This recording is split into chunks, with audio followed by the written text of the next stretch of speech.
ನಮಸ್ಕಾರ.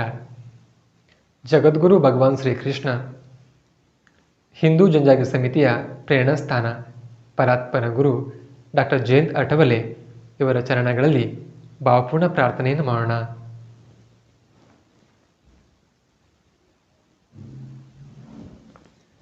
ಸನಾತನ ಸಂಸ್ಥೆ ಮತ್ತು ಹಿಂದೂ ಜನಜಾಗೃತಿ ಸಮಿತಿ ಆಯೋಜನೆ ಮಾಡಿರುವಂಥ ಧರ್ಮ ಸಂವಾದಕ್ಕೆ ನಾನು ಗುರುಪ್ರಸಾದ್ ಗೌಡ ನಿಮ್ಮೆಲ್ಲರನ್ನ ಹಾರ್ದಿಕವಾಗಿ ಸ್ವಾಗತವನ್ನು ಮಾಡ್ತೇನೆ. ಬಂಧುಗಳೇ, ಕಳೆದ ಅನೇಕ ದಿನಗಳಿಂದ ನಾವೆಲ್ಲರೂ ಕೂಡ ಕೊರೋನಾ ಮಹಾಸಂಕಟವನ್ನು ಎದುರಿಸ್ತಾ ಇದ್ದೀವಿ. ಕಳೆದ ಅನೇಕ ದಿನಗಳ ಲಾಕ್ಡೌನ್ ಜೀವನವನ್ನು ನಾವು ಮನೆಯಲ್ಲೇ ಕುಳಿತು ಮಾಡ್ತಾ ಇದ್ದೀವಿ. ಸದ್ಯದ ವೈಜ್ಞಾನಿಕ ಯುಗದಲ್ಲಿ ಅನೇಕ ಪ್ರಯತ್ನಗಳನ್ನು ಮಾಡಿದರೂ ಕೂಡ ಈ ಕೊರೋನಾ ಮಹಾಮಾರಿಗೆ ಔಷಧಿಯನ್ನು ಕಂಡುಹಿಡಿಯಲಿಕ್ಕೆ ಸಾಧ್ಯ ಆಗಲಿಲ್ಲ. ಹಾಗಾಗಿ ಇವತ್ತು ಜನತೆ ಹೆದರಿಕೆಯಿಂದ ಒತ್ತಡಮಯ ಜೀವನವನ್ನು ಮಾಡ್ತಾ ಇದ್ದಾರೆ. ಇಂಥ ಪರಿಸ್ಥಿತಿಯಲ್ಲಿ ಅನೇಕ ದೇಶಗಳಲ್ಲಿ ಧ್ಯಾನ, ಯೋಗ, ಓಂಕಾರ ಜಪವನ್ನು ಮಾಡ್ತಾ ಇವತ್ತು ಒತ್ತಡದಿಂದ ಪಾರಾಗ್ತಿದ್ದಾರೆ. ಅಂದರೆ ಅವರು ಜೀವನದಲ್ಲಿ ಶಾಂತಿಯನ್ನು ತೆಗೆದುಕೊಳ್ಳಲಿಕ್ಕೆ ಪ್ರಯತ್ನವನ್ನು ಮಾಡ್ತಿದ್ದಾರೆ. ನಮಗೆಲ್ಲರಿಗೂ ಗೊತ್ತಿರುವ ಹಾಗೆ ಭಾರತ ಆಧ್ಯಾತ್ಮಿಕ ಭೂಮಿ. ಭಾರತದ ಪುಣ್ಯಭೂಮಿಯಲ್ಲಿ ಆಧ್ಯಾತ್ಮಿಕ ಸಾಧನೆಯ ಮಹತ್ವ ಅದೆಷ್ಟು ವರ್ಷಗಳಿಂದ ಭಾರತೀಯರಿಗೆ ಗೊತ್ತಿದೆ. ಇವತ್ತು ಅನೇಕ ದೇಶಗಳ ದೃಷ್ಟಿ ಭಾರತದ ಮೇಲೆ ಬೀಳ್ತಾ ಇದೆ. ಬಂಧುಗಳೇ, ಇಂಥ ಕೊರೋನಾ ಮಹಾ ಸಂಕಟ ಏನಿವತ್ತು ಒತ್ತಡದಿಂದ ಜನರು ಜೀವನವನ್ನು ಮಾಡ್ತಿದ್ದಾರೆ, ಈ ಒತ್ತಡದಿಂದ ಹೊರಬರುವುದಕ್ಕಾಗಿರುವಂಥ ಏಕೈಕ ಉಪಾಯ ಆಧ್ಯಾತ್ಮಿಕ ಸಾಧನೆ. ಹಾಗಾಗಿ ಕಳೆದ ಅನೇಕ ಧರ್ಮ ಸಂವಾದಗಳಲ್ಲಿ ನಾವು ಆಧ್ಯಾತ್ಮಿಕ ಸಾಧನೆಯ ಬಗ್ಗೆ ಸಂವಾದವನ್ನು ಮಾಡ್ತಾ ಇದ್ದೀವಿ. ಮನುಷ್ಯ ಜೀವನದ ಮಹತ್ವ, ಮನುಷ್ಯನ ಜೀವನದಲ್ಲಿ ಆಧ್ಯಾತ್ಮಿಕ ಸಾಧನೆಯ ಮಹತ್ವ, ಮನುಷ್ಯನ ಆ ಒಂದು ಜೀವನದಲ್ಲಿ ಗುರುಗಳ ಮಹತ್ವ, ಈ ಎಲ್ಲ ವಿಷಯಗಳ ಬಗ್ಗೆ ನಾವು ಸಂವಾದವನ್ನು ಮಾಡ್ತಾ ಇದ್ದೀವಿ. ಇವತ್ತು ಮತ್ತಷ್ಟು ವಿಷಯಗಳೊಂದಿಗೆ ನಿಮ್ಮೊಂದಿಗೆ ಸಂವಾದವನ್ನು ಮಾಡಲಿಕ್ಕೆ ಬಂದಿದ್ದೀವಿ. ಮನುಷ್ಯನ ಜೀವನದಲ್ಲಿ 16 ಸಂಸ್ಕಾರಗಳ ಮಹತ್ವ ಏನು, ನಾವು ಯಾಕಾಗಿ ಈ 16 ಸಂಸ್ಕಾರಗಳ ಪಾಲನೆಯನ್ನು ಮಾಡಬೇಕು, ಎಲ್ಲ ವಿಷಯಗಳ ಸಂಬಂಧಪಟ್ಟಾಗೆ ಇವತ್ತು ಸಂವಾದವನ್ನು ಮಾಡಲಿಕ್ಕಿದ್ದೀವಿ. ಸಂವಾದವನ್ನು ಕೇಳಿದ ನಂತರ ನಿಮ್ಮ ಮನಸ್ಸಲ್ಲಿ ಏನಾದರೂ ಪ್ರಶ್ನೆಗಳು ಬಂದಿದ್ದಲ್ಲಿ ತಾವು ಅವಶ್ಯವಾಗಿ ಕಮೆಂಟ್ ಬಾಕ್ಸ್ನಲ್ಲಿ ಬರೆಯಿರಿ. ಪ್ರಶ್ನೆಯನ್ನು ಬರೀಬೇಕಾದ್ರೆ ನಿಮ್ಮ ಹೆಸರು, ನಿಮ್ಮ ಊರು, ನಿಮ್ಮ ಮೊಬೈಲ್ ನಂಬರನ್ನು ಅವಶ್ಯವಾಗಿ ಬರೆಯಿರಿ. ಬಂಧುಗಳೇ, ಬನ್ನಿ ಇವತ್ತಿನ ಸಂವಾದವನ್ನು ಪ್ರಾರಂಭ ಮಾಡೋಣ. ಇವತ್ತಿನ ಧರ್ಮ ಸಂವಾದದಲ್ಲಿ ನಮ್ಮೆಲ್ಲ ವೀಕ್ಷಕರ ಪ್ರಶ್ನೆಗಳಿಗೆ ಉತ್ತರವನ್ನು ನೀಡುವುದಕ್ಕಾಗಿ ಸನಾತನ ಸಂಸ್ಥೆಯ ಸಂತರಾದ ಪೂಜನೀಯ ರಮಾನಂದಗೌಡ ಇವರ ದಿವ್ಯ ಉಪಸ್ಥಿತಿ ಇದೆ. ಮೊದಲಿಗೆ ಅವರ ಚರಣಗಳಲ್ಲಿ ಭಾವಪೂರ್ಣ ಪ್ರಾರ್ಥನೆಯನ್ನು ಮಾಡೋಣ.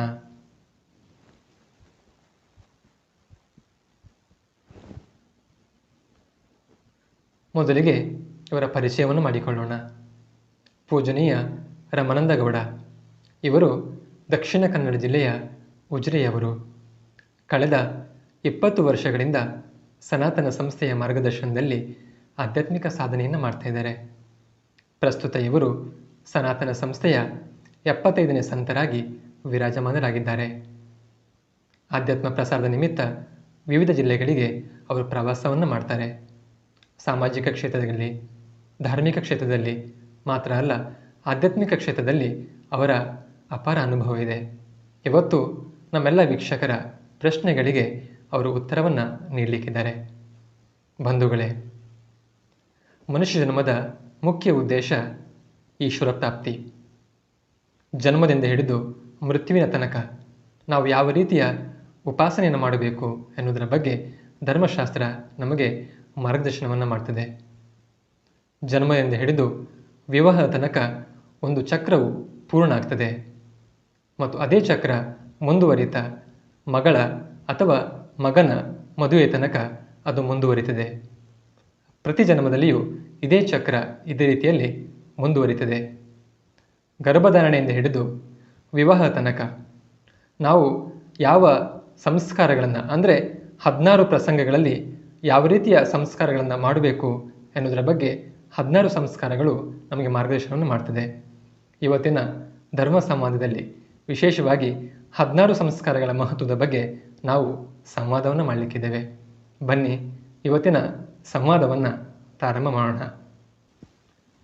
ನಾವು ಕಳೆದ ಅನೇಕ ಧರ್ಮ ಸಂವಾದದಲ್ಲಿ ಗುರುಗಳ ಮಹತ್ವದ ಬಗ್ಗೆ, ಗುರುಗಳನ್ನು ನಾವು ಹೇಗೆ ಆಯ್ಕೆ ಮಾಡಬೇಕು, ಆಧ್ಯಾತ್ಮಿಕ ಸಾಧನೆಯನ್ನು ಹೇಗೆ ಮಾಡಬೇಕು, ಎಲ್ಲ ವಿಷಯಗಳ ಬಗ್ಗೆ ನೀವು ನಮ್ಮ ವೀಕ್ಷಕರಿಗೆ ಮಾರ್ಗದರ್ಶನ ಮಾಡಿದ್ದೀರಿ. ಇವತ್ತು ಈ 16 ಸಂಸ್ಕಾರಗಳ ಬಗ್ಗೆ ಸಂಕ್ಷಿಪ್ತವಾಗಿ ನಮ್ಮ ವೀಕ್ಷಕರಿಗೆ ತಿಳಿಸ್ಕೊಡಿ. ಗರ್ಭಧಾರಣೆಯಿಂದ ಹಿಡಿದು ವಿವಾಹದವರೆಗಿನ ಕಾಲದಲ್ಲಿ ತಂದೆ, ತಾಯಿ ಹಾಗೂ ಆಚಾರ್ಯರ ಮೂಲಕ ಪುತ್ರ ಅಥವಾ ಕನ್ಯೆಯ ಮೇಲೆ ಅವರಿಂದ ಸಾತ್ವಿಕ ಸಂಸ್ಕಾರಗಳು ಆಗಬೇಕಂತೇಳಿ ವೈದಿಕ ಪದ್ಧತಿಯಿಂದ ಮಾಡಲಾಗುವ ವಿಧಿಗಳನ್ನು ಸಂಸ್ಕಾರ ಅಂತೇಳಿ ಹೇಳ್ತಾರೆ. ಇವುಗಳಲ್ಲಿ ಪ್ರಮುಖವಾಗಿ 16 ವಿವಿಧ ಸಂಸ್ಕಾರಗಳಿವೆ. ಮನುಷ್ಯನ ಜೀವನದಲ್ಲಿ ಸಂಸ್ಕಾರವು ಒಂದು ಮಹತ್ವಪೂರ್ಣ ವ್ಯಕ್ತಿತ್ವ ಮತ್ತು ಜೀವನವನ್ನು ರೂಪಿಸುವ ಪ್ರಕ್ರಿಯೆಯಾಗಿದೆ. ಸಂಸ್ಕಾರ ಈ ಶಬ್ದದ ಉತ್ಪತ್ತಿಯು ಹೀಗಿದೆ: ಸಂ ಪ್ಲಸ್ ಕೃ ಪ್ಲಸ್ ಗಜ್ಞ ಅಂದರೆ ಸಂಸ್ಕಾರ. ಇದಕ್ಕೆ ಅನೇಕ ಅರ್ಥಗಳಿವೆ. ಒಳಿತು ಮಾಡೋದು, ಶುದ್ಧ ಮಾಡೋದು, ವಸ್ತುಗಳ ದೋಷಗಳನ್ನು ದೂರಗೊಳಿಸಿ ಅವುಗಳಿಗೆ ಆಕರ್ಷಕ ಸ್ವರೂಪವನ್ನು ನೀಡೋದು. ಅಂದರೆ ಯಾವ ಕ್ರಿಯೆಯ ಯೋಗದಿಂದ ಮನುಷ್ಯನಲ್ಲಿ ಸದ್ಗುಣಗಳ ವಿಕಾಸ, ಸಂವರ್ಧನೆ ಹಾಗೂ ದೋಷಗಳ ನಿವಾರಣೆ ಆಗ್ತದೆಯೋ ಆ ಕ್ರಿಯೆಯನ್ನು ಸಂಸ್ಕಾರ ಅಂತೇಳಿ ಹೇಳ್ತಾರೆ. ಸಂಸ್ಕಾರ ಸಂಕಲ್ಪನೆಯ ವಿಸ್ತಾರ ಹಾಗೂ ಅವುಗಳ ಸಂಖ್ಯೆಯ ಬಗ್ಗೆ ಗೃಹ್ಯ ಸೂತ್ರದಲ್ಲಿ ಬಹಳಷ್ಟು ವಿವೇಚನೆಯನ್ನು ಮಾಡಲಾಗಿದೆ. ಸಂಸ್ಕಾರವು ಗೃಹ್ಯ ಸೂತ್ರಗಳ ಮಹತ್ವಪೂರ್ಣ ವಿಷಯವಾಗಿದೆ. ಗೃಹ್ಯ ಸೂತ್ರಗಳಲ್ಲಿ ಸಾಮಾನ್ಯವಾಗಿ ವಿವಾಹದಿಂದ ಆರಂಭವಾಗಿ ಸಮವರ್ತನೆಯ ದೈಹಿಕ ಸಂಸ್ಕಾರಗಳ ನಿರೂಪಣೆಯನ್ನು ಮಾಡಲಾಗಿದೆ. ಹೆಚ್ಚಿನಂಶ ಗೃಹ್ಯ ಸೂತ್ರಗಳ ಸಂಸ್ಕಾರ ಪಟ್ಟಿಯಲ್ಲಿ ಅಂತ್ಯ ಸಂಸ್ಕಾರದ ಉಲ್ಲೇಖವಿಲ್ಲ. 16 ಸಂಸ್ಕಾರಗಳ ಬಗ್ಗೆ ನೀವು ಸಂಕ್ಷಿಪ್ತವಾಗಿ ಮಾಹಿತಿಯನ್ನು ಕೊಟ್ರಿ. ಈ ಸಂಸ್ಕಾರ ಅಂದರೆ ಏನು? ಈಗ ನಾವು ಆಂಗ್ಲ ಭಾಷೆಯಲ್ಲಿ ಸೆರೆಮನಿ ಅಂತ ಹೇಳ್ತೀವಿ. ಈ ಸಂಸ್ಕಾರ ಮತ್ತು ಸೆರೆಮನಿ ಈ 2 ಶಬ್ದಗಳ ನಡುವೆ ಏನಾದರೂ ಅಂತರ ಇದೆಯಾ, ವ್ಯತ್ಯಾಸ ಇದೆಯಾ? ದಯವಿಟ್ಟು ನಮಗೆ ತಿಳಿಸ್ಕೊಡಿ. ಸಂಸ್ಕಾರ ಶಬ್ದದ ಸಾಮಾನ್ಯ ಅರ್ಥ ಶುದ್ಧೀಕರಣ. ಮೂಲ ಅರ್ಥ ಮನುಷ್ಯ, ಜೀವ ಹಾಗೂ ದೈವಿ ಜಗತ್ತಿನ ಸಾಮರ್ಥ್ಯಶಾಲಿ ದೇವತೆಗಳ ಐಕ್ಯತೆ ಹಾಗೂ ಸಂಸ್ಕಾರಗಳಿಗೆ ಇಷ್ಟಿ ಅಂತೇಳಿ ಹೇಳ್ತಾರೆ. ಇಷ್ಟಿ ಅಂದರೆ ಲಘು ಯಜ್ಞ. ಉದಾಹರಣೆಗೆ ಅಂತ್ಯ ಸಂಸ್ಕಾರಕ್ಕೆ ಅಂತ್ಯೇಷ್ಟಿ ಅಂತೇಳಿ ಹೇಳೋದು. ಈ ಸಂಸ್ಕಾರ ಶಬ್ದವನ್ನು ಇತರ ಭಾಷೆಗಳಲ್ಲಿ ಅರ್ಥಸಹಿತವಾಗಿ ಅನುವಾದವನ್ನು ಮಾಡೋದು ಅಸಾಧ್ಯವಾಗಿದೆ. ಆಂಗ್ಲ ಭಾಷೆಯಲ್ಲಿ ಸೆರೆಮನಿ ಹಾಗೂ ಲ್ಯಾಟಿನ್ ಭಾಷೆಯಲ್ಲಿ ಸೆರೆಮೋನಿಯಾ ಶಬ್ದಗಳಲ್ಲಿ ಸಂಸ್ಕಾರ ಶಬ್ದದ ಅರ್ಥವನ್ನು ವ್ಯಕ್ತಪಡಿಸುವ ಕ್ಷಮತೆಯೇ ಇಲ್ಲ. ಇದರ ಬದಲಾಗಿ ಸೆರೆಮನಿ ಈ ಶಬ್ದವನ್ನು ಸಂಸ್ಕೃತದ ಕರ್ಮ ಅಥವಾ ಸಾಮಾನ್ಯ ರೂಪದಲ್ಲಿ ಧಾರ್ಮಿಕ ಕ್ರಿಯೆಗಳಿಗಾಗಿ ಹೆಚ್ಚಾಗಿ ಉಪಯೋಗಿಸಲಾಗುತ್ತದೆ. ಅದೇ ರೀತಿಯಲ್ಲಿ ನೈಮಿತ್ತಿಕ ಕರ್ಮ, ಸಂಸ್ಕಾರ, ಉತ್ಸವ, ಹಬ್ಬ ಎಲ್ಲ ಶಬ್ದಗಳಲ್ಲಿ ಏನಾದರೂ ವ್ಯತ್ಯಾಸ, ಅಂತರ ಇದೆಯಾ? ಅಂದರೆ ಬಹುತೇಕ ಮಂದಿಗೆ ಇದು ಒಂದು ಗೊಂದಲ ಇದೆ. ಎಲ್ಲ ಶಬ್ದಗಳಿಗೆ ಏನಾದರೂ ವ್ಯತ್ಯಾಸ ಇದೆಯಾ, ಗೊಂದಲ ಇದೆಯಾ? ಈ ರೀತಿಯಲ್ಲಿ ಇದರ ಬಗ್ಗೆ ದಯವಿಟ್ಟು ಮಾರ್ಗದರ್ಶನ ಮಾಡಿ. ನೈಮಿತ್ತಿಕ ಕರ್ಮಗಳು ಯಾವ ಕಾರಣದಿಂದ ಕರ್ಮವನ್ನು ಮಾಡಬೇಕಾಗ್ತದೆ, ಅದರ ಕಾರಣ, ಸಮಯ ಅಥವಾ ದಿನ. ಈ ದಿನದಲ್ಲಿ ಮಾಡಲು ಯೋಗ್ಯವಾದ ಕರ್ಮವನ್ನು ನೈಮಿತ್ತಿಕ ಕರ್ಮ ಅಂತೇಳಿ ಹೇಳ್ತಾರೆ. ಉದಾಹರಣೆಗೆ ಒಂದು ಮಗುವಿನ ಜನನವಾದ ನಂತರ ಅಥವಾ ಮುಂದಿನ ವರ್ಷ ಅದೇ ದಿನ ಮಗುವಿನ ಜನ್ಮದಿನದ ನಿಮಿತ್ತ ನೈಮಿತ್ತಿಕ ಕರ್ಮಗಳನ್ನು ಮಾಡಬೇಕಾಗ್ತದೆ. ಸಂಸ್ಕಾರ ಪುತ್ರ ಅಥವಾ ಪುತ್ರಿಯ ಜನನದ ನಂತರ ಅದೇ ದಿನ ಮಾಡುವ ಕರ್ಮಕ್ಕೆ ಸಂಸ್ಕಾರ ಅಂತೇಳಿ ಹೇಳಲಾಗ್ತದೆ. ಉತ್ಸವ ಅಥವಾ ಹಬ್ಬ ಇತರ ವರ್ಷಗಳಲ್ಲಿ ಅದೇ ದಿನ ಮಾಡಲಾಗುವ ಜನ್ಮದಿನಕ್ಕೆ ಉತ್ಸವ ಅಥವಾ ಹಬ್ಬ ಅಂತೇಳಿ ಹೇಳ್ತಾರೆ. ಹಬ್ಬ ಎಂದರೆ ಉತ್ಸವ, ಉತ್ಸವದ ದಿನವೆಂದರೆ ಆನಂದದ ದಿನ.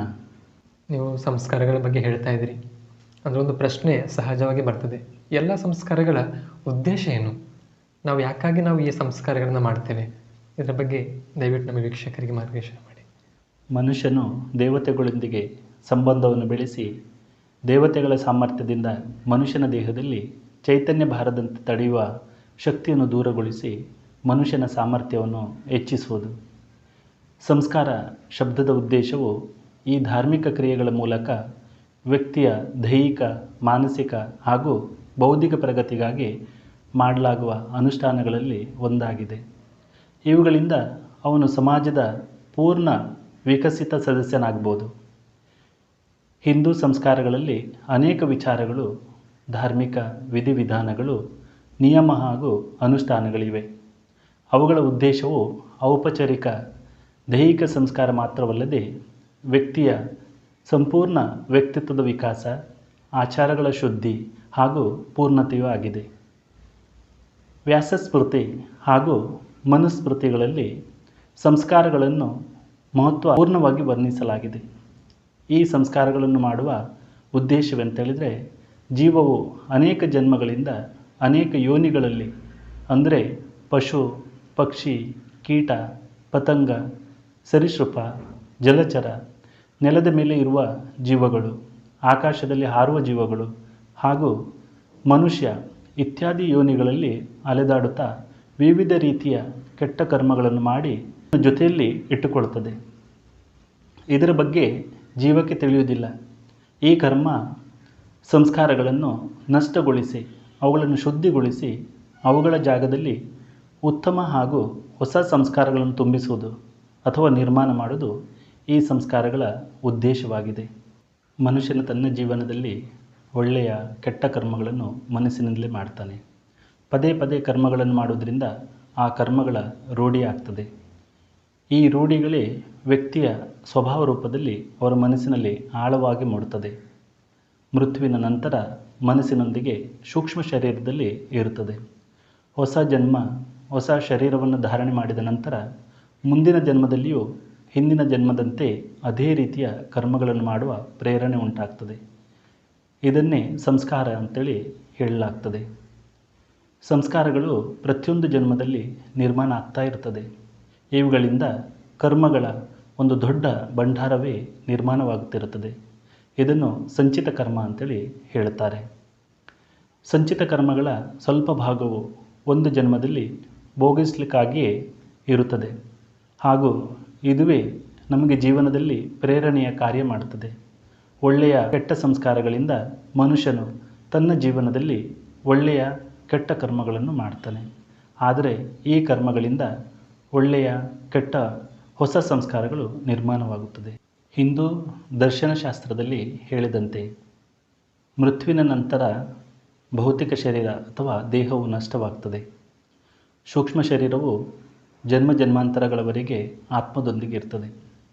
ಈ ಸೂಕ್ಷ್ಮ ಶರೀರವೇ ಈ ಜನ್ಮ ಜನ್ಮಾಂತರಗಳ ಶುಭ ಅಶುಭ ಸಂಸ್ಕಾರಗಳ ವಾಹಕವಾಗಿದೆ. ಈ ಸಂಸ್ಕಾರಗಳು ಮನುಷ್ಯನ ಕೇವಲ ಪೂರ್ವ ಜನ್ಮದಿಂದ ಮಾತ್ರ ಬಾರದೆ ತಂದೆ ತಾಯಿಯ ಸಂಸ್ಕಾರಗಳು, ರಜ ಹಾಗೂ ವೀರ್ಯಗಳ ಮಾಧ್ಯಮಗಳು ಅದರಲ್ಲಿ ಸೇರಿವೆ. ಇದರಿಂದ ಮನುಷ್ಯನ ವ್ಯಕ್ತಿತ್ವವು ಇವರಿಬ್ಬರಿಂದಲೂ ಪ್ರಭಾವಿತವಾಗುತ್ತದೆ. ಬಾಲಕನ ಗರ್ಭಧಾರಣೆಯ ಪರಿಸ್ಥಿತಿಗಳು ಇವುಗಳ ಮೇಲೆ ಪ್ರಭಾವ ಬೀರುತ್ತವೆ. ಭಾರತೀಯ ಋಷಿಮುನಿಗಳು ಶುಭ ಅಶುಭ ಸಂಸ್ಕಾರಗಳಿಂದ ಮನುಷ್ಯನ ಅಂತರ್ಮನಸ್ಸನ್ನು ಶ್ರೇಷ್ಠತೆಯ ದಿಶೆಯಲ್ಲಿ ವಿಕಸಿತಗೊಳಿಸಲು ಕೆಲವು ಸೂಕ್ಷ್ಮ ಉಪಚಾರಗಳನ್ನು ಹುಡುಕಿದ್ದಾರೆ. ಇವುಗಳ ಪ್ರಭಾವವು ಶರೀರ ಹಾಗೂ ಮನಸ್ಸಿನ ಮೇಲೆ ಮಾತ್ರವಲ್ಲದೆ ಸೂಕ್ಷ್ಮ ಅಂತಃಕರಣದ ಮೇಲೆಯೂ ಬೀಳುತ್ತದೆ. ಅದರ ಪ್ರಭಾವದಿಂದಾಗಿ ಮನುಷ್ಯನಿಗೆ ಗುಣ, ಕರ್ಮ, ಸ್ವಭಾವದ ದೃಷ್ಟಿಯಿಂದ ಉನ್ನತ ಮಟ್ಟಕ್ಕೆ ಹೋಗಲಿಕ್ಕೆ ಸಹಾಯವಾಗುತ್ತದೆ. ಈ ಆಧ್ಯಾತ್ಮಿಕ ಉಪಚಾರಗಳಿಗೂ ಸಂಸ್ಕಾರ ಅಂತೇಳಿ ಹೇಳಲಾಗ್ತದೆ. ಸಂಸ್ಕಾರಗಳ ಮೂಲಕ ಜೀವದ ಜನ್ಮ ಜನ್ಮಾಂತರಗಳಿಂದ ಇರುವ ಸಂಚಿತ ಕಲ್ಮಶರೂಪಿ ಕೆಟ್ಟ ಕರ್ಮಗಳನ್ನು ದೂರಗೊಳಿಸಲಾಗುತ್ತದೆ. ಮನುಷ್ಯನಲ್ಲಿ ಯೋಗ್ಯತೆಯನ್ನು ನಿರ್ಮಾಣ ಮಾಡೋದು. ಶಬರ ಮುನಿಗಳು ಹೀಗೆ ಬರೆದಿದ್ದಾರೆ: ಸಂಸ್ಕಾರೋ ನಾಮಸ ಭವತಿ ಯಸ್ಮಿನ್ ಜಾತೆ ಪದಾರ್ಥೋ ಭವತಿ ಯೋಗ್ಯ ಕಸ್ಯಚಿದರ್ಥಸ್ಯ. ಇದರ ಅರ್ಥ ಅಂದರೆ, ಸಂಸ್ಕಾರಗಳಿಂದ ಯಾವುದೇ ವ್ಯಕ್ತಿ ಅಥವಾ ಪದಾರ್ಥವು ಯಾವುದೇ ಕಾರ್ಯಕ್ಕೆ ಯೋಗ್ಯವಾಗುತ್ತದೆ. ಪ್ರಸಿದ್ಧ ಮೀಮಾಂಸಕರಾದ ಕುಮಾರಿಲ ಭಟ್ಟರ ತಂತ್ರ ವಾರ್ತಿಕದಲ್ಲಿ ಹೀಗೆ ಹೇಳಲಾಗಿದೆ: ಯೋಗ್ಯತಾಂ ಚಾದಧಾನಃ ಕ್ರಿಯಾ ಸಂಸ್ಕಾರ ಇತ್ಯುಚ್ಯಂತೆ. ಇದರ ಅರ್ಥ ಅಂದರೆ, ಸಂಸ್ಕಾರವೆಂದರೆ ಕ್ರಿಯೆ ಹಾಗೂ ರೀತಿಗಳಾಗಿವೆ. ಇವು ಯೋಗ್ಯತೆಯನ್ನು ಪ್ರದಾನಿಸುತ್ತವೆ. ಈ ಸಂಸ್ಕಾರಗಳಲ್ಲಿ ಏನಾದರೂ ವಿಧಗಳಿದೆಯಾ? ಅಂದರೆ ನಾವು ಯಾವ ವಿಧ ನಂತರ ಮತ್ತೆ ಯಾವ ಸಂಸ್ಕಾರವನ್ನು ಮಾಡಬೇಕು, ಏನಾದರೂ ವಿಧಗಳಿದ್ದರೆ ಇದರ ಬಗ್ಗೆ ನೀವೇನು ಹೇಳಲಿಕ್ಕೆ ಬಯಸ್ತೀರಿ? ಸಂಸ್ಕಾರ ಮನುಷ್ಯನನ್ನು ಪಾಪ ಹಾಗೂ ಪುಣ್ಯಗಳಿಂದ ದೂರವಿರಿಸಿ ಆಚಾರ ವಿಚಾರ ಹಾಗೂ ಜ್ಞಾನ ವಿಜ್ಞಾನಗಳೊಂದಿಗೆ ವಿಕಸಿತಗೊಳಿಸುತ್ತದೆ. ಸಂಸ್ಕಾರಗಳಿಂದ ಆತ್ಮದ ಶುದ್ಧಿ ಆಗ್ತದೆ, ವಿಚಾರದಿಂದ ಕರ್ಮವೂ ಶುದ್ಧಿ ಆಗ್ತದೆ. ಇದಕ್ಕಾಗಿ ಸಂಸ್ಕಾರಗಳ ಅವಶ್ಯಕತೆ ಇದೆ. ಸಂಸ್ಕಾರವು ಮುಖ್ಯವಾಗಿ 3 ವಿಧಗಳಲ್ಲಿದೆ: ಮಲಾಪನಯನ, ಅತಿಶಯದಾನ ಹಾಗೂ ನ್ಯೂನಂಗ ಪೂರಕ.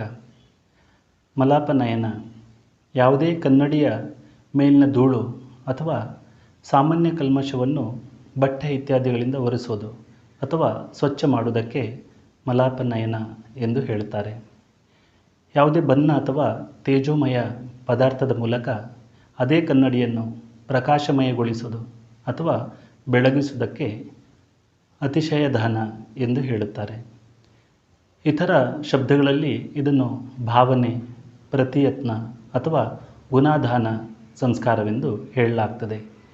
ನ್ಯೂನಂಗ ಪೂರಕ ಧಾನ್ಯದಿಂದ ಆಹಾರವನ್ನು ತಯಾರಿಸಿದ ನಂತರ ಬೇಳೆ, ತರಕಾರಿ, ತುಪ್ಪ ಇತ್ಯಾದಿಗಳನ್ನು ಸೇರಿಸಲಾಗ್ತದೆ.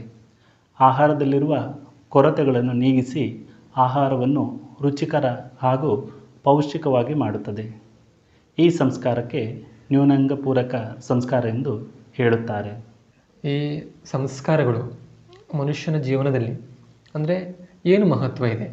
ಯಾವ ರೀತಿಯಲ್ಲಿ ಈ ಎಲ್ಲ ಸಂಸ್ಕಾರಗಳನ್ನು ಮಾಡೋದ್ರಿಂದ ಮನುಷ್ಯನ ಜೀವನದಲ್ಲಿ ಅವನ ಆಧ್ಯಾತ್ಮಿಕ ಸಾಧನೆ ಇರ್ಬೋದು ಅಥವಾ ಜೀವನ ಇರ್ಬೋದು, ಅವನು ಹೇಗೆ ಉತ್ತಮ ರೀತಿಯಲ್ಲಿ ಮಾಡ್ತಾ ಹೋಗ್ಬೋದು? ಒಟ್ಟಾರೆ ಇದರ ಮಹತ್ವ ಈ ಮನುಷ್ಯ ಜೀವನದಲ್ಲಿ ಏನಿದೆ, ಇದರ ಬಗ್ಗೆ ದಯವಿಟ್ಟು ಮಾರ್ಗದರ್ಶನ ಮಾಡಿ. ಹೌದು, ತುಂಬ ಮಹತ್ವ ಇದೆ. ಸಂಸ್ಕಾರಗಳಿಂದ ಶಾರೀರಿಕ ಶುದ್ಧಿ ಆಗ್ತದೆ.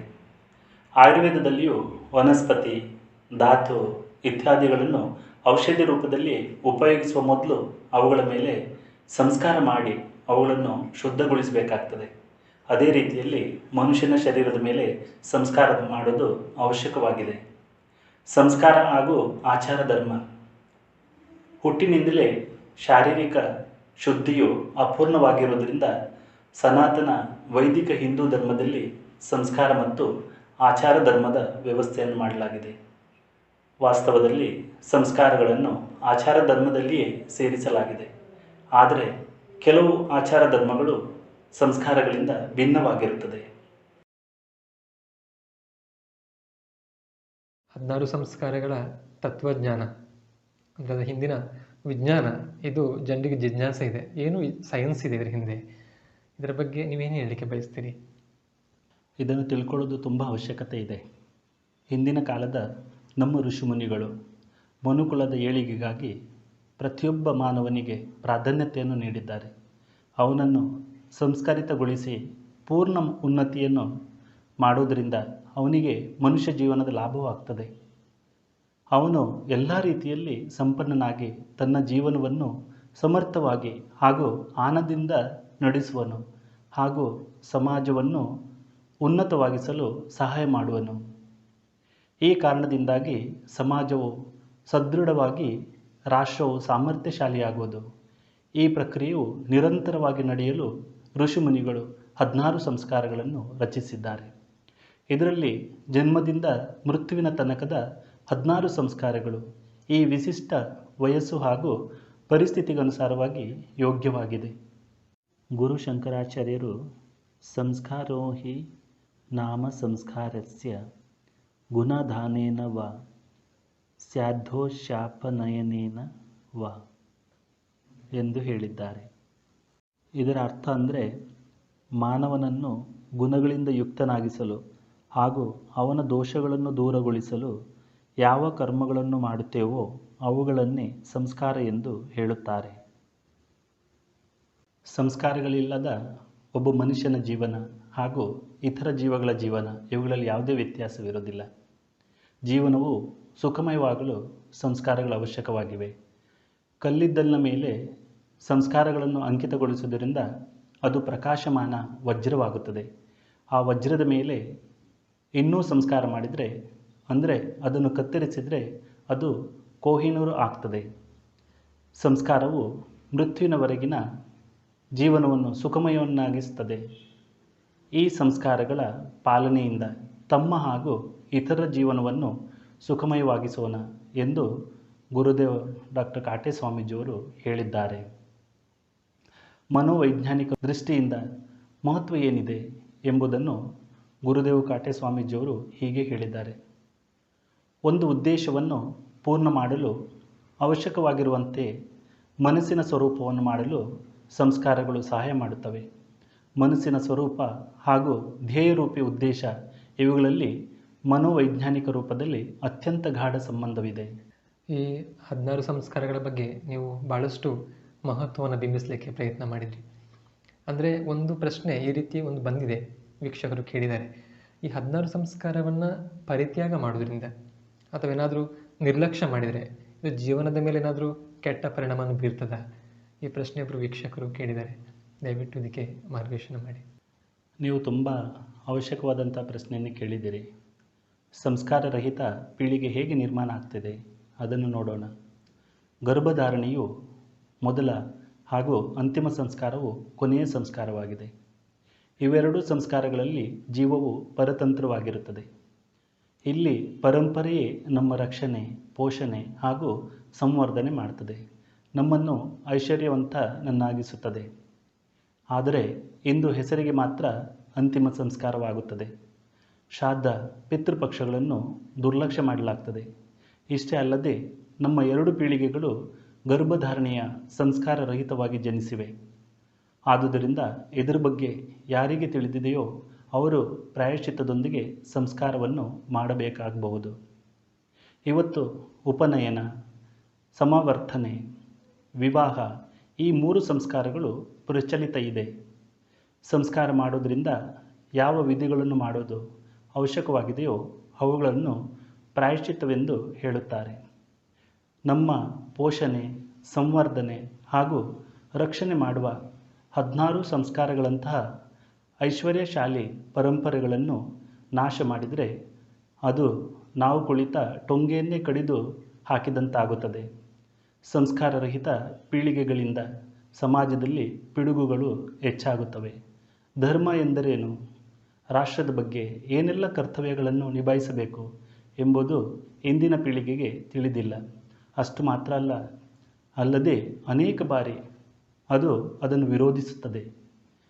ಸಂಸ್ಕಾರ ಆಗದಿರಲಿಕ್ಕೆ ಕಾರಣ ವೈದಿಕ ಸಂಸ್ಕೃತಿಯಿಂದ ದೂರವಾಗಿ ಭ್ರಷ್ಟಾಚಾರಿ, ವ್ಯಭಿಚಾರಿ ಸಂತಾನದ ಉತ್ಪತ್ತಿಯಾಗುತ್ತದೆ. ಹಿಂದಿನ ಕಾಲದಲ್ಲಿ ಋಷಿಗಳು ವ್ಯಕ್ತಿಗಳನ್ನು ಸಂಸ್ಕರಿತಗೊಳಿಸಿ ವ್ಯಕ್ತಿಯ ಮಾಧ್ಯಮದಿಂದ ಸಂಪೂರ್ಣ ಸಮಾಜದ ಜೀವನವು ಉನ್ನತ ಹಾಗೂ ಸದೃಢವಾಗಿಸಲು ಹಾಗೂ ಈ ಪ್ರಕ್ರಿಯೆಯು ನಿರಂತರವಾಗಿ ನಡೆಯುತ್ತಿರಲು ಜನ್ಮದಿಂದ ಮೃತ್ಯುವಿನವರೆಗಿನ ವಿಶಿಷ್ಟ ವಯಸ್ಸಿನಲ್ಲಿ ಹಾಗೂ ಪರಿಸ್ಥಿತಿಗನುಸಾರ 16 ವಿಧಿಗಳಿಂದ ಯುಕ್ತವಾದ ಸಂಸ್ಕಾರಗಳ ಯೋಜನೆಯನ್ನು ಮಾಡಿದರು. ಈ ಸಂಸ್ಕಾರಗಳ ಮೂಲಕ ಜೀವಗಳ ವಿಚಾರಗಳಲ್ಲಿ ಪರಿವರ್ತನೆಯನ್ನು ಮಾಡಬಹುದು. ಇದರಿಂದ ಅವನ ಶರೀರ, ಮನಸ್ಸು ಹಾಗೂ ಆತ್ಮದ ಶುದ್ಧಿ ಆಗುತ್ತದೆ. ಯಾವ ಜೀವಗಳ ಮೇಲೆ ಇಂತಹ ಸಂಸ್ಕಾರಗಳಾಗುವುದಿಲ್ಲ ಅವು ಭಯೋತ್ಪಾದಕರು, ಭ್ರಷ್ಟಾಚಾರಿಗಳು ಹಾಗೂ ವ್ಯಭಿಚಾರಿಗಳಾಗುತ್ತವೆ. ಆದ್ದರಿಂದ ಅವು ತಮ್ಮ ಹಾಗೂ ಇತರರ ಜೀವವನ್ನು ದುಃಖಮಯವಾಗಿಸುತ್ತದೆ ಎಂದು ಪರಾತ್ಪರ ಗುರು ಪಾಂಡೆ ಮಹಾರಾಜರು ಹೇಳಿದ್ದಾರೆ.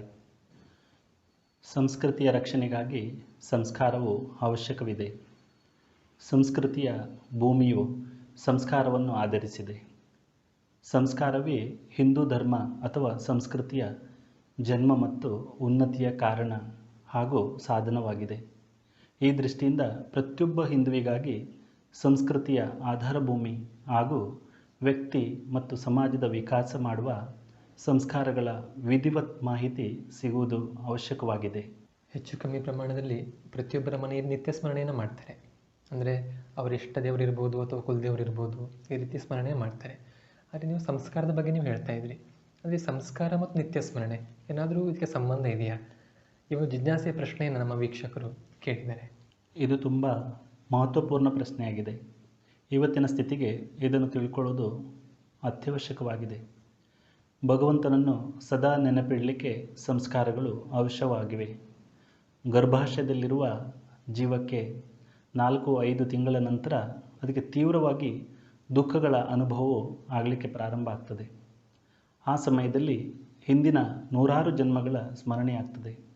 ಮಾನವ ಜನ್ಮದ ಸಾರ್ಥಕತೆಯು ಯಾವುದರಲ್ಲಿದೆ ಎಂಬುದು ತಿಳಿದಿದ್ದರೂ ಹಿಂದಿನ ಜನ್ಮಗಳಲ್ಲಿ ಈಶ್ವರ ಪ್ರಾಪ್ತಿಗಾಗಿ ನಾವು ಗಂಭೀರವಾಗಿ ಏನೂ ಮಾಡಲಿಲ್ಲ ಹಾಗೂ ಜನ್ಮವನ್ನು ವ್ಯರ್ಥವಾಗಿ ಕಳೆದೆವು ಎಂದು ತೀವ್ರವಾಗಿ ಅರಿವಾಗುತ್ತದೆ. ಆಗ ಜೀವವು ಭಗವಂತನಲ್ಲಿ ಪ್ರಾರ್ಥನೆಯನ್ನು ಮಾಡ್ತದೆ.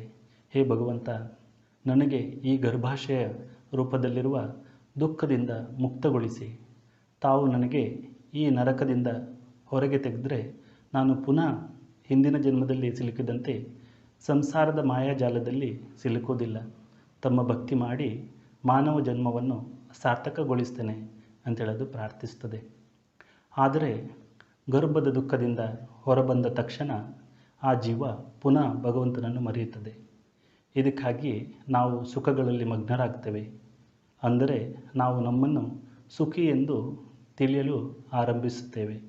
ಇದರಿಂದ ಭಗವಂತನಲ್ಲಿ ಭಕ್ತಿ ಇಲ್ಲದಿರುವ ಏಕೈಕ ಕಾರಣದಿಂದ ಸಂಸಾರ ಸುಖ ಅಥವಾ ಆನಂದದ ಲೋಪವಾಗುತ್ತದೆ. ಇದಕ್ಕಾಗಿ ಹುಟ್ಟಿನಿಂದಲೇ ಸಂಸ್ಕಾರವನ್ನು ಮಾಡಬೇಕಾಗ್ತದೆ. ಅಂದರೆ ತಂದೆ ತಾಯಿಯು ಬಾಲಕನ ಉಪನಯನ ಆಗುವವರೆಗೆ ಅವನ ವೃತ್ತಿಯ ಕಡೆಗೆ ಜಾಗರೂಕತೆಯಿಂದ ಗಮನಿಸಬೇಕಾಗ್ತದೆ.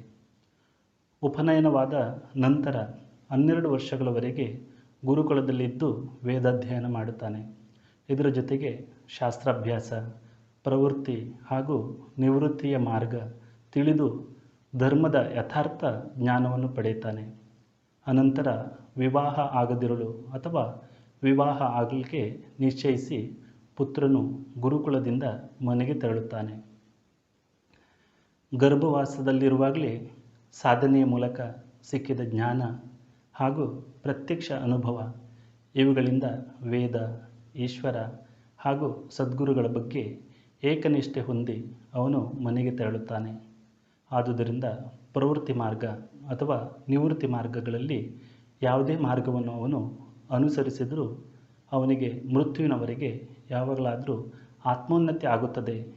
ಇದು ಈ ಧರ್ಮ ಶಿಕ್ಷಣದ ಉದ್ದೇಶವಾಗಿದೆ. ಪ್ರವೃತ್ತಿ ಮಾರ್ಗಿಗಳಿಗೆ ನಿವೃತ್ತಿ ಮಾರ್ಗಿಗಳ ಯೋಗಕ್ಷೇಮದ ಬಗ್ಗೆ ನಿರಂತರ ಜಾಗರೂಕತೆ ಇರುತ್ತದೆ. ಹಾಗೂ ನಿವೃತ್ತಿ ಮಾರ್ಗದವರು ಈಶ್ವರ ಹಾಗೂ ಸದ್ಗುರುಗಳ ಅಭಿನ್ನ ಸ್ವರೂಪವನ್ನು ಸ್ವೀಕರಿಸಿ ಅವರು ಸೇವಾಭಾವದಿಂದ ಅವರ ಯೋಗಕ್ಷೇಮದಲ್ಲಿ ತೊಡಗುತ್ತಾರೆ ಎಂದು ಪರಮಪೂಜ್ಯ ಕಾನೆ ಮಹಾರಾಜರು ಹೇಳಿದ್ದಾರೆ. ಈ 16 ಸಂಸ್ಕಾರಗಳ ಬಗ್ಗೆ ಕೇವಲ ಹಿಂದೂ ಧರ್ಮದಲ್ಲಿ ಮಾತ್ರ ಉಲ್ಲೇಖವನ್ನು ಮಾಡಿದ್ದಾರೆ. ಅಂದರೆ ಇದು ಸನಾತನ ಹಿಂದೂ ಧರ್ಮದ ಒಂದು ಮಹಾನತೆ ಅಂತ ಹೇಳ್ತೀರಾ? ಇದರ ಬಗ್ಗೆ ನೀವು ಏನು ಹೇಳಲಿಕ್ಕೆ ಬಯಸ್ತೀರಿ? ದಯವಿಟ್ಟು ತಿಳಿಸ್ಕೊಡಿ. ಇಂಥ ಪ್ರಶ್ನೆ ಅನೇಕ ಜನರ ಮನಸ್ಸಿನಲ್ಲಿರ್ಬೋದು. ಅದನ್ನು ತಿಳ್ಕೊಳ್ಳೋದಕ್ಕೆ ಉತ್ತರ, ಶಿಶುವಿನ ಜನ್ಮದ ನಂತರ ಅವನನ್ನು ಸಭ್ಯನನ್ನಾಗಿಸುವ, ಉತ್ತಮನಾಗಿಸಲು ಏನು ಮಾಡಬೇಕೆಂದು ಹೇಳುವ ಅನೇಕ ಜನರು ನಮ್ಮ ದೇಶದಲ್ಲಿದ್ದಾರೆ. ಆದರೆ ಉತ್ತಮ ಸಂತಾನವು ಜನಿಸಲಿ ಎಂಬ ವಿಚಾರದಿಂದ ಪ್ರೇರಿತರಾಗಿ ಶಿಶುವಿನ ಜನ್ಮದ ಮೊದಲಿಂದಲೇ ಅದಕ್ಕಾಗಿ ಯೋಗ್ಯ ಸಂಸ್ಕಾರಗಳ ರೂಢಿಯನ್ನು ಆರಂಭಿಸಿ ಅದಕ್ಕೆ ವಿಕಸಿತ ಹಾಗೂ ಚಿರಂತನ ರೂಪವನ್ನು ನೀಡುವ ಧರ್ಮಶಾಸ್ತ್ರಕಾರರು ಇಡೀ ವಿಶ್ವದಲ್ಲಿ ಕೇವಲ ಭಾರತದಲ್ಲಿ ಮಾತ್ರ ಇದ್ದಾರೆ. ಜನ್ಮದ ಮೊದಲೇ ಬಾಲಕನು ಜನ್ಮವನ್ನು ಪ್ರಾಪ್ತಿ ಮಾಡಿಕೊಳ್ಳಬಲ್ಲರು ಎಂಬುದು ನಮ್ಮ ಶಾಸ್ತ್ರಕಾರರಿಗೆ ತಿಳಿದಿತ್ತು. ತಮ್ಮ ಮಕ್ಕಳಿಗೆ ಅಂದರೆ ಸಂಪೂರ್ಣ ಸಮಾಜದ ವಿಚಾರ ಮಾಡಿ ಉಚ್ಚಾರ ಹಾಗೂ ಆಚಾರಗಳನ್ನು ಸುಧಾರಿಸಲು ಹಾಗೂ ಸಮಾಜದ ಸರ್ವಾಂಗೀಣ ಉನ್ನತಿ ಆಗಬೇಕು ಅಂತೇಳಿ ಮಾಡಲಾಗಿರುವ ಈ ವಿಚಾರವು ಮಹತ್ವಪೂರ್ಣವಾಗಿದೆ. ಸಂಸ್ಕಾರಗಳ ಬಗ್ಗೆ ನೀವು ಭಾಳಷ್ಟು ಮಾಹಿತಿಯನ್ನು ಕೊಡ್ತಾ ಇದ್ದೀರಿ. ಅಂದರೆ ಈ ಸಂಸ್ಕಾರಗಳಿಂದ ಮನುಷ್ಯನಿಗೆ ಏನು ಲಾಭ ಆಗ್ತದೆ? ಲಾಭದ ಬಗ್ಗೆಯೂ ಕೂಡ ನಮ್ಮ ವೀಕ್ಷಕರು ಕೇಳಿದ್ದಾರೆ. ದಯವಿಟ್ಟು ಇದಕ್ಕೆ ಮಾರ್ಗದರ್ಶನ ಮಾಡಿ. ಸಂಸ್ಕಾರದಿಂದ ನಮ್ಮ ಜೀವನದಲ್ಲಿ ಅತ್ಯಮೂಲ್ಯವಾದಂತಹ ಲಾಭವಾಗ್ತದೆ. ಅದನ್ನು ನೋಡೋಣ. ಗರ್ಭಧಾರಣೆಯಿಂದ ಅಂತಿಮ ಸಂಸ್ಕಾರದವರೆಗೆ ಎಲ್ಲ ಸಂಸ್ಕಾರಗಳನ್ನು ಉತ್ತಮ ರೀತಿಯಲ್ಲಿ ಮಾಡಿದರೆ ಅವರು ಸೂರ್ಯನಂತೆ ತೇಜಸ್ವಿ ಆಗ್ತಾರೆ ಅಂತೇಳಿ ಹೇಳಲಾಗ್ತದೆ. ಉಪನಿಷತ್ ಗ್ರಂಥಗಳಲ್ಲಿ ಸಂಸ್ಕಾರಗಳಿಗೆ ನವತಾರ ಅಂತೇಳಿ ಹೇಳಲಾಗ್ತದೆ. ಅಂದರೆ ಸಂಸ್ಕಾರಗಳಿಂದ ಮನುಷ್ಯನು ನೂತನನಾಗ್ತಾನೆ, ಅವನ ಪಾಪಗಳು ನಾಶವಾಗಿ ಅವನು ತೇಜಸ್ವಿ ಆಗ್ತಾನೆ. ಹೇಗೆ ವಜ್ರವನ್ನು ವಿಶೇಷ ಕೋನದಲ್ಲಿ ಕತ್ತರಿಸುವುದರಿಂದ ಅದು ಹೆಚ್ಚು ಪ್ರಕಾಶಮಾನ ಹಾಗೂ ಮೌಲ್ಯಯುತವಾಗುತ್ತದೆಯೋ ಇದು ಕೂಡ ಹಾಗೆಯೇ ಇರುತ್ತದೆ. ಈ 16 ಸಂಸ್ಕಾರಗಳನ್ನು ಮಾಡೋದ್ರ ಜೊತೆಯಲ್ಲಿ ಆತ್ಮಗುಣಗಳನ್ನು ತನ್ನಲ್ಲಿ ತರೋದು ಎಷ್ಟು ಮಟ್ಟಿಗೆ ಮಹತ್ವ ಇದೆ, ಈ ರೀತಿ ಕೂಡ ಮಹತ್ವ ಅಂದರೆ ಒಂದು ಪ್ರಶ್ನೆಯನ್ನು ಕೇಳಿದ್ದಾರೆ. ನಾವು ಸಂಸ್ಕಾರವನ್ನು ಮಾಡ್ತೇವೆ, ಆದರೆ ಜೊತೆಯಲ್ಲಿ ಆತ್ಮಗುಣಗಳು ಎಷ್ಟು ಮಟ್ಟಿಗೆ ನಾವು ತರಬೇಕು ನಮ್ಮ ಜೀವನದಲ್ಲಿ, ಅಂದರೆ ಇದರ ಎಷ್ಟು ಮಹತ್ವ ಎರಡರಲ್ಲಿ, ಅದರ ಬಗ್ಗೆ ಕೇಳಿದ್ದಾರೆ. ಖಂಡಿತವಾಗಿಯೂ ಆತ್ಮಗುಣಗಳನ್ನು ಜೀವನದಲ್ಲಿ ತರುವುದು ಅವಶ್ಯಕವಿರುತ್ತದೆ. ಅದರ ಬಗ್ಗೆ ತಿಳಿದುಕೊಳ್ಳೋಣ. ಮನುಷ್ಯನ 40 ಭೌತಿಕ ಸಂಸ್ಕಾರಗಳೊಂದಿಗೆ ಗೌತಮ ಮುನಿಗಳು ದಯೆ, ಕ್ಷಮೆ, ಅನಸೂಯೆ, ಶೌಚ, ಶಮ, ಯೋಗ್ಯ ವರ್ತನೆ, ನಿರಪೇಕ್ಷತೆ ಹಾಗೂ ನಿರ್ಲೋಭತೆ ಈ 8 ಆತ್ಮಗುಣಗಳನ್ನು ಸಂಸ್ಕಾರದಲ್ಲಿ ಸೇರಿಸಿದ್ದಾರೆ. ಸಂಸ್ಕಾರ ವಿಧಿಯೊಂದಿಗೆ ಈ 8 ಗುಣಗಳಿಗೂ ವಿಶೇಷ ಮಹತ್ವವಿದೆ. ವ್ಯಕ್ತಿಯು 40 ಸಂಸ್ಕಾರಗಳ ಯಥಾವಿಧಿ ಅನುಷ್ಠಾನ ಮಾಡಿಯೂ 8 ಗುಣಗಳನ್ನು ಮೈಗೂಡಿಸಿಕೊಳ್ಳದಿದ್ದರೆ ಅವನಿಗೆ ಬ್ರಹ್ಮ ಸಾನ್ನಿಧ್ಯವು ಪ್ರಾಪ್ತವಾಗುವುದಿಲ್ಲ. ಇದರ ಬದಲಾಗಿ ಸಂಸ್ಕಾರಗಳನ್ನು ಆದಷ್ಟು ಪ್ರಮಾಣದಲ್ಲಿ ಮಾಡಿ 8 ಆತ್ಮಗುಣಗಳನ್ನು ಪ್ರಾಪ್ತ ಮಾಡಿದ ನಂತರ ಅವನಿಗೆ ಬ್ರಹ್ಮ ಪ್ರಾಪ್ತಿಯು ನಿಶ್ಚಿತವಾಗಿಯೂ ಆಗ್ತದೆ. ಸ್ತ್ರೀಯರ ಮೇಲೆ ಅಥವಾ ವರ್ಣಕ್ಕನುಸಾರ ಈ ಸಂಸ್ಕಾರವನ್ನು ಮಾಡುವಂಥ ಅಧಿಕಾರ ಯಾರಿಗೆ ನೀಡಲಾಗಿದೆ, ಈ ಒಂದು ಪ್ರಶ್ನೆಯನ್ನು ಕೇಳಿದ್ದಾರೆ. ಅಂದರೆ ಇದು ಎಲ್ಲರಿಗೆ ಈ ಅಧಿಕಾರ ಇದೆಯಾ ಅಥವಾ ಕೆಲವರಿಗೆ ಮಾತ್ರ ಈ ಅಧಿಕಾರವನ್ನು ಕೊಟ್ಟಿದ್ದಾರೆ ಅಂತೇಳಿ ದಯವಿಟ್ಟು ಮಾರ್ಗದರ್ಶನ ಮಾಡಿ. ಪ್ರಾಚೀನ ಕಾಲದಲ್ಲಿ ಬಾಲಕರಂತೆ ಬಾಲಕಿಯರ ಮೇಲೂ ಸಂಸ್ಕಾರಗಳನ್ನು ಮಾಡಲಾಗ್ತಿತ್ತು. ಅವರಿಗೂ ವೃತಬಂಧವನ್ನು ಮಾಡಲಾಗ್ತಿತ್ತು. ಆದರೆ ವೇದ ಕಾಲದಲ್ಲಿ ಬಾಲಕಿಯರ ಸಂಸ್ಕಾರಗಳು ಬಿಟ್ಟು ಹೋದವು. ಈಗ ಕೇವಲ ವಿವಾಹ ಸಂಸ್ಕಾರದಲ್ಲಿಯೇ ಪತ್ನಿ ಎಂಬ ಸಂಬಂಧದಿಂದ ಮಂತ್ರ ಸಹಿತ ಸಂಸ್ಕಾರವಾಗ್ತದೆ. ಸಂಸ್ಕಾರಗಳು ಮುಖ್ಯವಾಗಿ 3 ವರ್ಣೀಯರಿಗಾಗಿ, ಅಂದರೆ ಬ್ರಾಹ್ಮಣ, ಕ್ಷತ್ರಿಯ ಹಾಗೂ ವೈಶ್ಯರಿಗೆ ಹೇಳಲಾಗಿದೆ.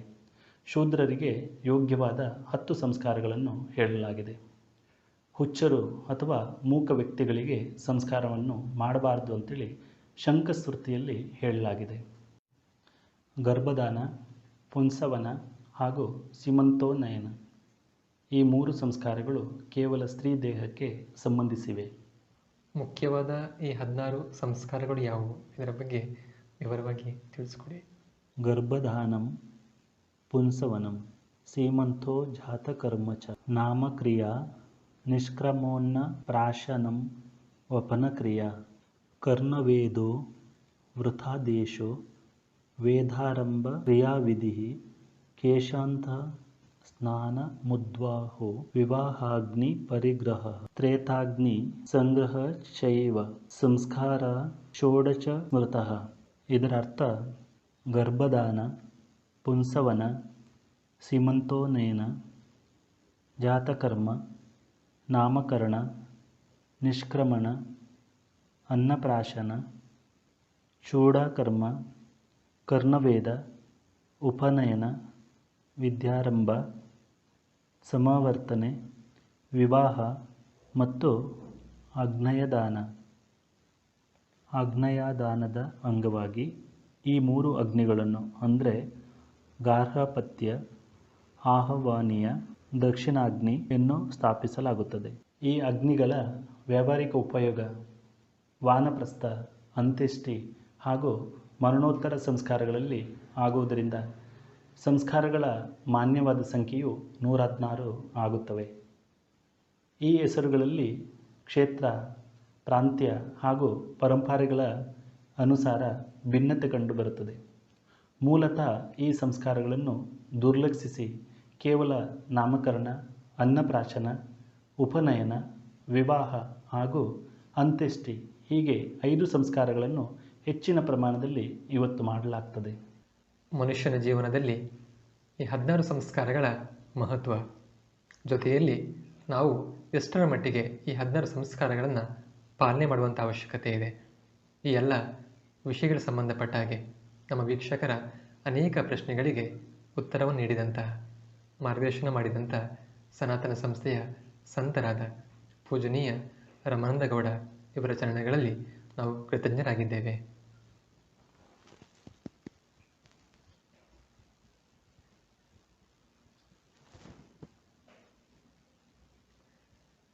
ಇವತ್ತಿನ ಧರ್ಮ ಸಂವಾದವನ್ನು ನೀವು ನೋಡಿದ ನಂತರ ನಿಮ್ಮ ಮನಸ್ಸಲ್ಲಿ ಏನಾದರೂ ಪ್ರಶ್ನೆಗಳು ಬಂದಿದ್ದಲ್ಲಿ ತಾವು ಅವಶ್ಯವಾಗಿ ಕಮೆಂಟ್ ಬಾಕ್ಸ್ನಲ್ಲಿ ಬರೆಯಿರಿ. ಪ್ರಶ್ನೆಗಳನ್ನು ಬರೀಬೇಕಾದರೆ ನಿಮ್ಮ ಹೆಸರು, ಊರು ಮತ್ತು ಮೊಬೈಲ್ ನಂಬರನ್ನು ಅವಶ್ಯವಾಗಿ ಬರೆಯಿರಿ.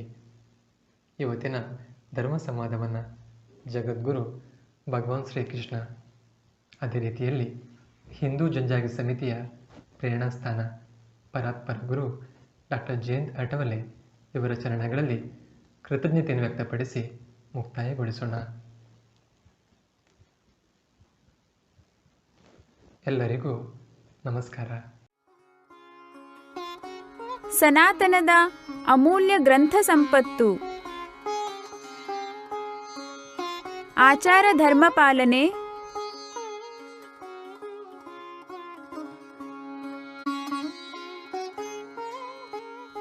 ಧಾರ್ಮಿಕ ಕೃತಿ,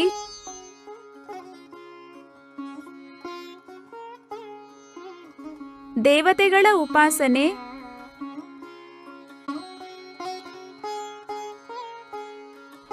ಅಧ್ಯಾತ್ಮ,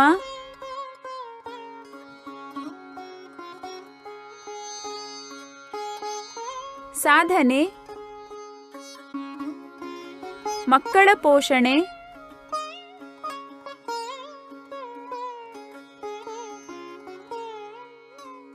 ರಾಷ್ಟ್ರ ರಕ್ಷಣೆ,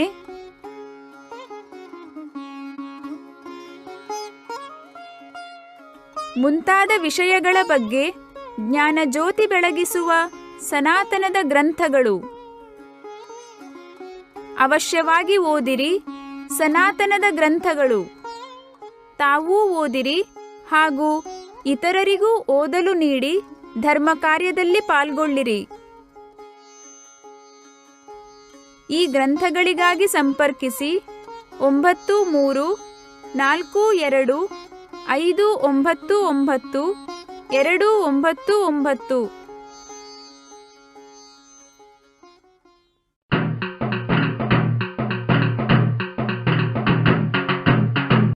ಸನಾತನ ಉತ್ಪಾದನೆ. ಸನಾತನದ ಸಾತ್ವಿಕ ಉತ್ಪಾದನೆಗಳಲ್ಲಿವೆ ಭಾವ ಜಾಗೃತಿಗೊಳಿಸುವ ದೇವತೆಗಳ ಸಾತ್ವಿಕ ಚಿತ್ರಗಳು. ಸಂತರ ಮಾರ್ಗದರ್ಶನಕ್ಕನುಸಾರವಾಗಿ ಮಾಡಿದ ದೇವತೆಯ ಮೂಲ ರೂಪಕ್ಕೆ ಹೆಚ್ಚು ಪ್ರಮಾಣದಲ್ಲಿ ಹೋಲುವ ಚಿತ್ರಗಳು. ಶಿವ, ದುರ್ಗಾ, ಶ್ರೀಲಕ್ಷ್ಮಿ, ಶ್ರೀ ಗಣಪತಿ, ಶ್ರೀರಾಮ, ಶ್ರೀಕೃಷ್ಣ, ಮಾರುತಿ ಮತ್ತು ದತ್ತ ಈ ದೇವತೆಗಳ ಚಿತ್ರಗಳು ವಿವಿಧ ಆಕಾರಗಳಲ್ಲಿ ಲಭ್ಯವಿವೆ. ದೇವತೆಗಳ ನಾಮಜಪದ ಚೈತನ್ಯದಾಯಕ ಪಟ್ಟಿಗಳು. ಸಾತ್ವಿಕ ಅಕ್ಷರ ಮತ್ತು ಅದರ ಸುತ್ತಲೂ ಆಯಾಯ ದೇವತೆಯ ತತ್ವಕ್ಕೆ ಅನುರೂಪವಾಗಿರುವಂತಹ ಅಂಚನ್ನು ಹೊಂದಿದ ಸನಾತನ ನಿರ್ಮಿತ ನಾಮಜಪ ಪಟ್ಟಿಗಳು. ವಾಸ್ತುಶುದ್ಧಿ ಮತ್ತು ವಾಹನ ಶುದ್ಧಿಗಾಗಿಯೂ ಉಪಯುಕ್ತವಾಗಿರುವಂತಹ ನಾಮಜಪ ಪಟ್ಟಿಗಳು. ಬಣ್ಣದ ಹಾಗೂ ಸ್ಟಿಕ್ಕರ್ ಸಹಿತ, ಅಲ್ಲದೆ ಸ್ಟಿಕ್ಕರ್ ರಹಿತ ಹೀಗೆ 2 ವಿಧಗಳಲ್ಲಿಯೂ ಲಭ್ಯ. ವಿವಿಧ ಭಾಷೆಗಳ 80ಕ್ಕೂ ಹೆಚ್ಚು ದೇವತೆಗಳ ನಾಮಜಪದ ಪಟ್ಟಿಗಳು ಲಭ್ಯ. ಸನಾತನ ನಿರ್ಮಿತ ದೇವತೆಗಳ ಸಾತ್ವಿಕ ಚಿತ್ರಗಳ ಪದಕಗಳು. ಶಕ್ತಿ, ಚೈತನ್ಯ, ಆನಂದ ಮತ್ತು ಶಾಂತಿಯ ಲಾಭ ದೊರಕಿಸಿಕೊಡುವ ದೇವತೆಗಳ ಸಾತ್ವಿಕ ಪದಕಗಳು. ಕೊರಳಿನಲ್ಲಿ ಹಾಕಿಕೊಳ್ಳುವ ಈ ಪದಕಗಳೆಂದರೆ ದೇವತೆಗಳ ಸಂರಕ್ಷಕ ಶಕ್ತಿಯ ಅನುಭೂತಿ. ಸನಾತನದ ಸಾತ್ವಿಕ ಉತ್ಪಾದನೆಗಳು ಮನೆಗೆ ಬರುತ್ತಲೇ ಲಭಿಸುವುದು ಚೈತನ್ಯ ಮತ್ತು ಹೆಚ್ಚುವುದು ಭಕ್ತಿಯ ಸಂಗ್ರಹ.